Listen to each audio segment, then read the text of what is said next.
Quelle stratégie l'Afrique devra adopter pour la mise en œuvre des contributions déterminées au niveau national et comment mobiliser les ressources financières nécessaires à la lutte contre les effets néfastes du changement climatique?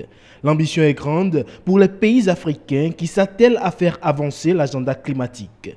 Et le Forum Afrique Carbone qui se tient à Cotonou se veut donc le cadre de promotion d'une action climatique concertée. Le Forum Carbone a pour finalité de contribuer à l'amélioration du niveau de participation des pays africains à la réduction des émissions de gaz à effet de serre au niveau mondial. Les conséquences néfastes des changements climatiques vont peser sur les générations futures, particulièrement sur les populations pauvres et vulnérables. Et si notre action n'est pas immédiate, vigoureuse et inscrite dans la durée. L'enjeu de ces assises est donc de réfléchir aux moyens à mettre en œuvre pour que la finance carbone devienne un véritable levier de développement pour l'Afrique.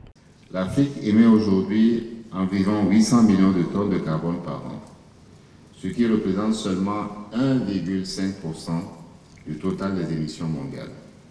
L'on peut tenter de voir dans tout ceci une forme de paradoxe.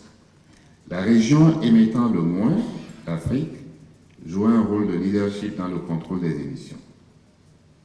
Oui, il s'agit là d'une préoccupation légitime, mais au-delà du légitime, il y a le vital. Le Forum de Cotonou est donc une nouvelle étape pour définir des solutions innovantes pour une transition écologique vers les marchés du carbone.